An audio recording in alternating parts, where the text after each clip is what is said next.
They've told you your whole life you're too sensitive, like it's a flaw. But Carl Jung warned about this decades ago, and here's the truth. It's not a flaw. You're not fragile. You're unfinished. Because sensitivity isn't weakness.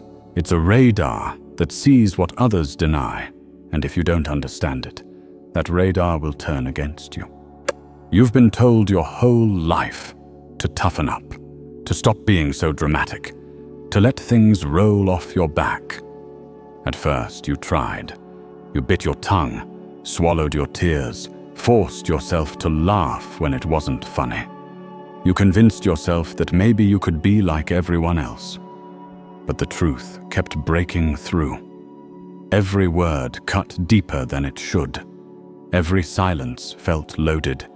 Every look carried meaning no one else seemed to notice. It's like living in a world where the volume is cranked up to maximum, while everyone else drifts through on mute. And that's the wound. That's why you've asked yourself, why can't I just be normal? Why can't I turn it off? Because every time you tried, it failed. And slowly, the label too sensitive began to stick, not just in their minds, but in yours. That's when the spiral begins. You stop trusting your own reactions. You second-guess every feeling. You apologize for crying, for caring, for noticing. You convince yourself you're defective, broken, weak. And the scariest part is, you start believing them. But here's the truth, and no one ever told you. What they call too sensitive isn't weakness. It's sensitivity on overdrive. Your nervous system is wired like a satellite dish, picking up signals others can't detect, absorbing currents they don't even feel. That's why life feels heavier for you. Why ordinary moments crush you. Why social interactions leave you drained, while everyone else walks away unfazed. And here's the real danger. When the world doesn't understand your gift, it convinces you it's a flaw. And if you accept that lie, if you bury your sensitivity just to survive, you don't just lose your strength, you lose yourself. Because the wound of being too sensitive isn't just about other people's words. It's about how those words teach you to distrust the very thing that makes you unique. They tell you to kill your radar, to turn down your volume, to silence the part of you that was meant to guide you. And once that happens, you're no longer living as you. You're living as the version of yourself they demanded. That's why it hurts so much. Not because you're broken, but because you've been forced to betray the part of you that feels the most alive. Carl Jung saw this long before anyone else. He noticed there are people who don't just live in their own skin. They live in everyone else's too.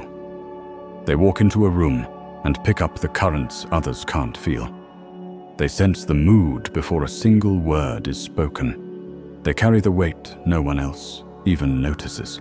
Sound familiar? That's not coincidence. That's prophecy. Jung wasn't describing weakness. He was describing you.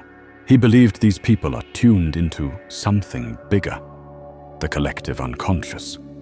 Think of it like a hidden ocean of thoughts, feelings, and patterns that everyone shares, but most people never realize exists. Most float on the surface, blind to what's underneath. But empaths, you're dragged into the depths whether you want it or not. You live closer to that ocean, and it surges through you every day. Jung gave this a language: archetypes, hidden roles that shape human life. And he knew that sensitive souls often embody the healer, the mirror, the one who can reflect back the emotions others can't face. You've felt this, haven't you? The friend who tells you, "I don't know why I'm saying this, but I can tell you'll understand." The coworker who offloads their stress the second you enter the room. The stranger who senses you'll listen even when you didn't offer. You don't choose these roles. They choose you. But Jung also saw the danger. The more you become the mirror, the more invisible you risk becoming. Because every emotion you take in leaves less space for your own. Every shadow you hold for someone else pushes your own deeper underground. And if you bury it long enough, that shadow doesn't disappear. It waits. And when it returns, it comes back stronger. That's why Jung insisted. Sensitivity isn't fragility. It's intuition. It's the psyche reaching further than logic ever could. But intuition without boundaries is like holding lightning with bare hands. It illuminates, but it also burns. And here's where Jung's warning turns chilling. If you don't understand this part of yourself, that same radar that makes you extraordinary can become the very thing that breaks you. It overwhelms you with noise. It confuses your identity. It drowns out your own voice until you can't tell where you end and others begin. Jung knew this not just from theory, but from his own life. The deeper he went into his own psyche, the harder ordinary life became. Small talk felt unbearable. Crowds drained him. He wasn't arrogant. He was awake in a room full of people still asleep. He saw too much.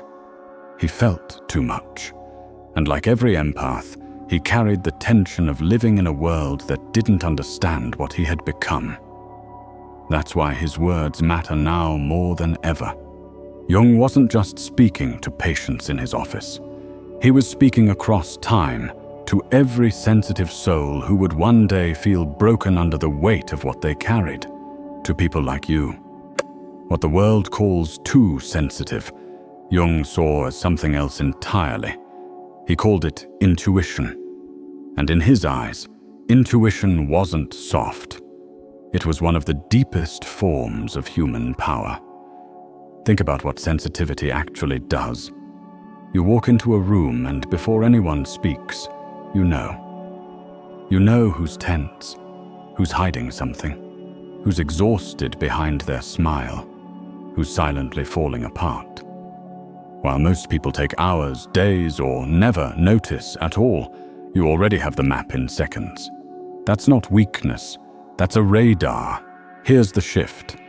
Sensitivity isn't about being fragile. It's about being finely tuned. Where others see nothing, you pick up everything. Where others are blind, you're awake. And that changes everything. Most people think they're making choices freely, but they're being pulled by moods and shadows they can't even name. You sense those undercurrents. You don't just hear words, you hear what isn't being said. You don't just see faces, you see masks, cracks, and truths slipping through. That's why Jung believed sensitive souls weren't liabilities. They were essential, because only those who feel deeply can see deeply. Only those who notice wounds can begin to heal them. Only those who sense the collective unconscious can pull hidden truths into the light. And maybe you've felt this play out in your life already. People are drawn to you when they're broken. Friends confess things they've never told anyone. Strangers unload their stories on you without knowing why. They feel safe because you see them. You reflect back what they've been running from. That's not fragility. That's influence. But here's where it sharpens. A radar is only power if you know how to use it. If you don't, it doesn't just detect, it overwhelms. It floods you with so many signals that you can't tell what's yours and what belongs to someone else. Suddenly, their anger feels like your failure. Their sadness feels like your despair. Their anxiety becomes your sleepless night. And this is where most empaths collapse. They start believing their gift is a curse. They tell themselves they're broken, when in reality, they're just untrained. Because sensitivity without boundaries isn't power, it's chaos. But Jung left a clue. Once you learn to stand inside your own self, sensitivity transforms. You stop drowning in it. You stop mistaking other people's storms for your own. Instead, you become the one who can walk into any storm and still stand tall. That's the hidden truth. Your sensitivity isn't the thing that makes you weak. It's the very thing that, once claimed, can make you stronger than most people will ever be. You're not fragile. You're unfinished. And the moment you accept that, the insult, too sensitive, loses its power. Because you'll know it was never an insult. It was the first glimpse of your potential. But here's the cost no one warns you about. The same radar that feels like a superpower can also become your greatest trap. Because when you're tuned into everyone else, you risk losing yourself. Think about it.